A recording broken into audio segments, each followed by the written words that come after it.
Olá, sejam bem-vindos. Eu sou Milena Salvador e estamos de volta com mais um episódio do Ser Cerimonial.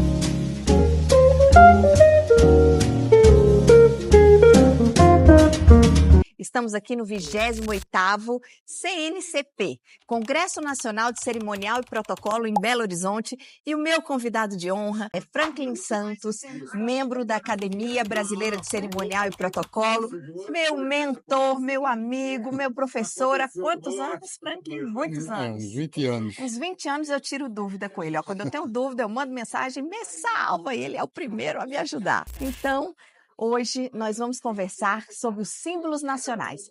Franklin, seja bem-vindo, seja você, seja Ser Cerimonial.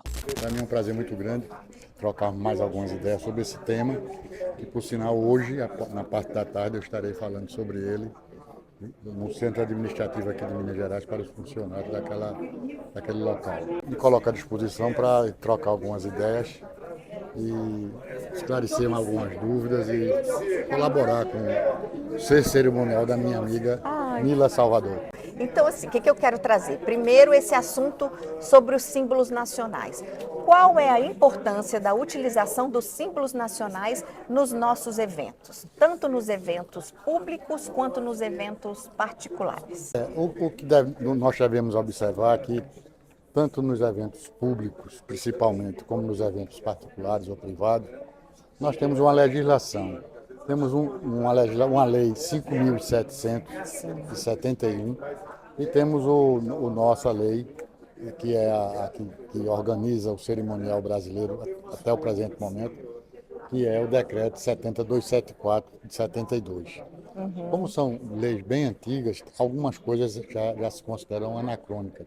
Mas no decreto e nessa lei 5.700 estão sendo sempre atualizados com novas leis que surgem, como a bandeira do Mercosul, que é um caso, e outros detalhes que são regulamentados por essas leis. Como tem leis que disciplinam, quem lida com símbolos nacionais, quer seja profissionais do cerimonial, quer seja até leigos de outras atividades, mas que momentaneamente vai ter que utilizar os símbolos nacionais, deve ter a preocupação de ver se não está infringindo algum... Tem que ter um cuidado. Tem que ter um cuidado para não infringir algum regulamento, alguma norma legal. Por exemplo, vai se hastear a bandeira, aí se verifica se está na posição correta, ela está com a ordem de progresso para cima para não ficar de cabeça para baixo.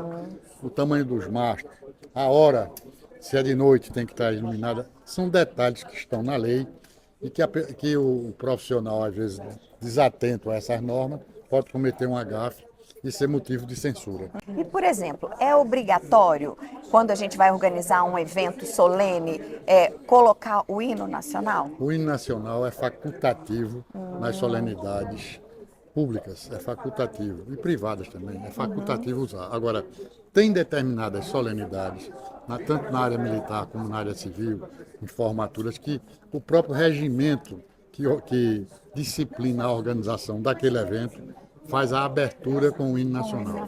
E já que você falou se é obrigatório ou não, o que se recomenda é que, se for utilizar ou for colocar o hino nacional na solenidade, ele normalmente é na abertura pela legislação. Na abertura. Se tiver o hino do Estado, o hino do município, é após a execução do hino nacional na abertura. A gente tem que lembrar disso, tem precedência entre os hinos. E se for em um evento que tenha bandeira estrangeira para ser hasteada, etc., a bandeira estrangeira é hasteada, o hino nacional do país amigo é cantado ou executado antes do nacional, por uma questão de cortesia apenas. Mas se você tiver que executar o hino do Estado e o hino nacional, o hino nacional permanece sendo em primeiro lugar. Ele só é tocado depois por um princípio de cortesia Quando tem um hino estrangeiro. Quando tem um hino estrangeiro ou uma bandeira estrangeira para ser hasteada. E pode bater palmas após o hino ou não pode? Durante muitos anos, porque esse decreto é antigo e essa lei é antiga, tem lá um detalhe que não se deve ter manifestações durante a execução do hino nacional. A Academia Brasileira de Cerimonial e Protocolo, através de uma súmula recomendatória, já depois de estudar todos os viés desse assunto, chegou à conclusão que o aplauso não é forma de desrespeito ao hino nacional. Né? Como executá-lo em ritmo de axé, aí não pode. Mas aplaudir o hino nacional é uma manifestação cívica. Nem é obrigatório aplaudir, como também não é proibido que se aplauda após a execução do hino nacional. Ô Franklin, já que a gente está falando aqui de manifestações físicas, eu posso chegar, pegar a bandeira do Brasil, me envolver na bandeira, porque isso há muita controvérsia, principalmente quando a gente está em época de épocas comemorativas ou épocas de eleição. O que a gente pode ou não pode fazer com esse símbolo que é a bandeira nacional? Nessa lei 5.700, que regulamenta a utilização dos símbolos nacionais, tem lá uma parte, um capítulozinho, que diz que são manifestações de desrespeito ao hino nacional ou à bandeira nacional, ou seja, aos símbolos. Tem lá dizendo item por item. Por exemplo, cobrir placas de inauguração com bandeira nacional, forrar mesas solenes para fazer solenidade com a bandeira. Então, nesses casos, é prova de desrespeito ao símbolo. Né? É uma prova de desrespeito ao símbolo. Utilizar uma bandeira rasgada, rota, desrespeito. né? Deixar a bandeira hasteada à noite sem iluminação própria. Está lá, tudo que eu estou dizendo aqui está como sendo desrespeito. Não estando infringindo esses itens, aí é liberado. Por exemplo, Copa do Mundo, o Brasil vai jogar, posso pegar a bandeira? Não é uma solenidade. Sim. Que tem aqui hasteado dentro do que for regulamentado. A pessoa demonstrando um amor cívico pelo país.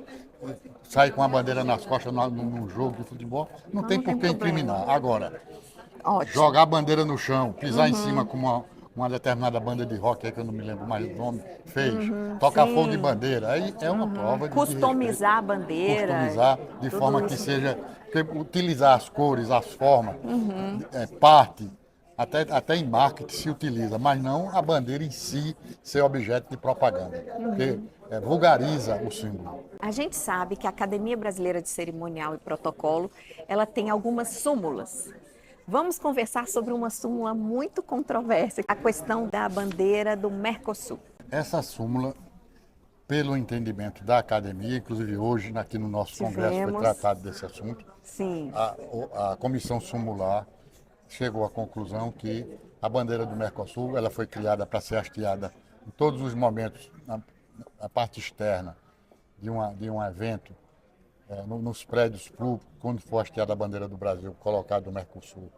A bandeira do Brasil fica centro-direita, a bandeira do Mercosul fica centro-esquerda. Mas a lei não fala em relação aos estados e os municípios. Então surgiram duas correntes.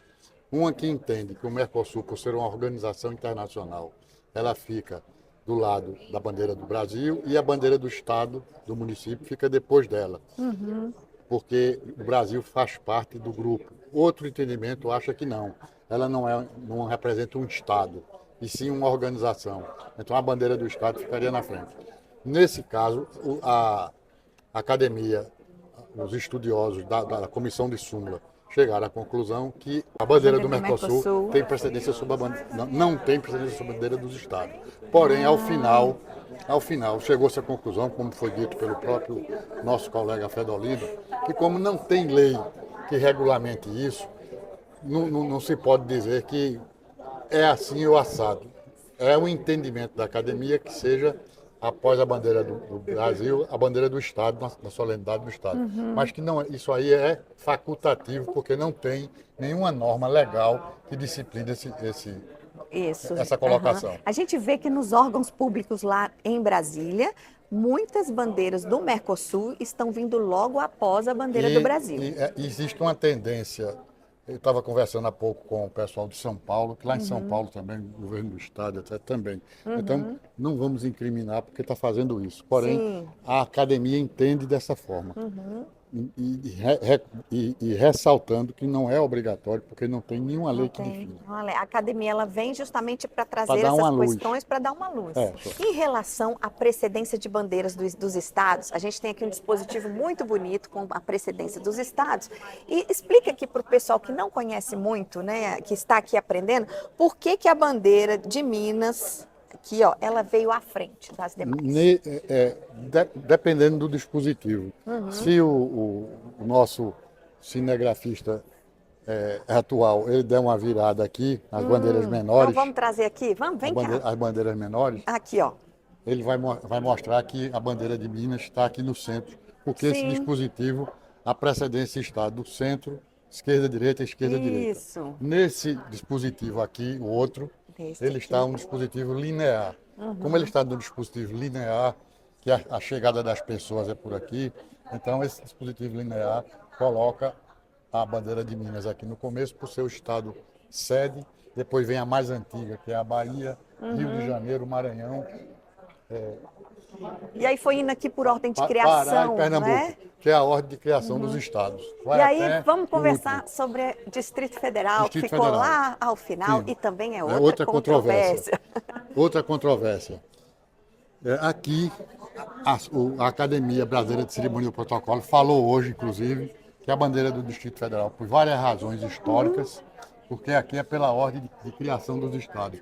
E o Distrito Federal é considerado, dentro desse estudo, como o último lá.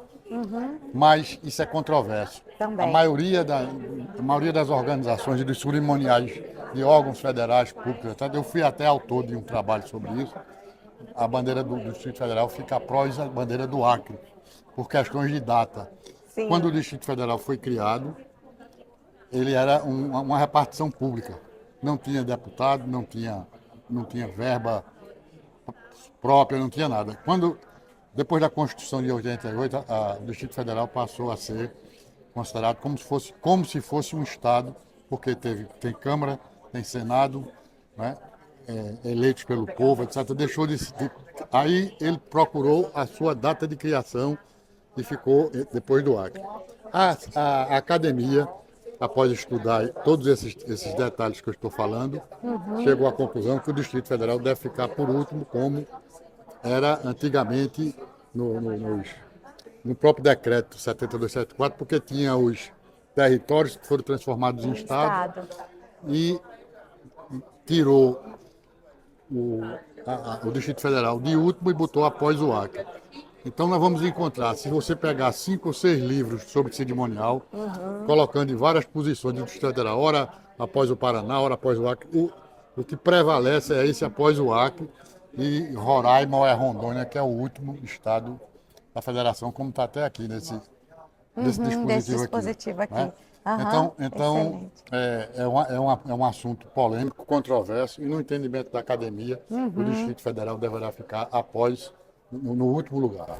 Ô Franklin, então que nós já estamos encaminhando aqui para o fim da nossa entrevista com o professor Franklin. Deixe aqui o seu comentário, deixe aqui suas dúvidas, curta, inscreva-se no canal, é importante a sua participação para que a gente consiga trazer muitos assuntos interessantes e a gente quer mostrar que cerimonial é coisa séria. Coisa séria. Cerimonial exige estudo, existe conhecimento, tem legislação tem que legislação.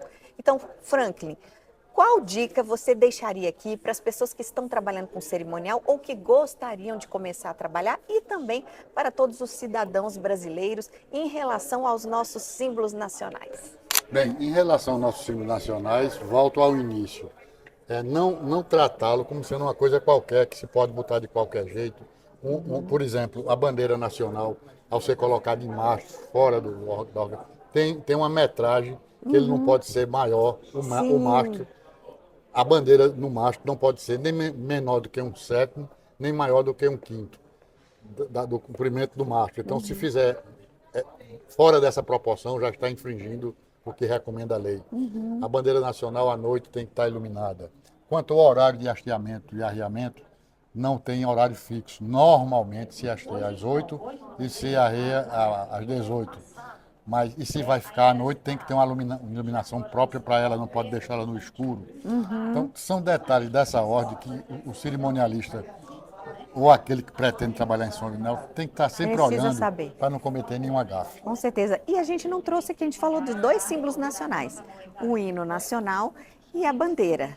E quais são os outros 2? São 4. São Nós temos o selo o selo e as armas. e as armas. As que é o armas é aquele brasão. Ah. Então, aquele brasão tem uma lei, nessa lei 5.700, diz claramente onde é que deve ser afixado aquele brasão, principalmente nas repartições públicas federais, até nomina, não é, aquele brasão. E o selo é para chancelar os diplomas, principalmente diplomas. De Eles chancelam de universidade. universidades federais, eles chancelam como sendo, vamos dizer assim, aqui está confirmado aquele curso, aquela atividade que mereça a chancela da União. A gente utiliza muito o brasão nos convites, Nos convites oficiais. Os convites oficiais de órgãos públicos federais. No No Estado, o Estado. brasão do Estado. Então, muito obrigada, Franklin. Um prazer ter você aqui. Muito obrigada pela sua contribuição. Até o nosso próximo episódio do Ser Cerimonial. Muito obrigada pela sua audiência e não esqueça de curtir, comentar e siga o nosso canal.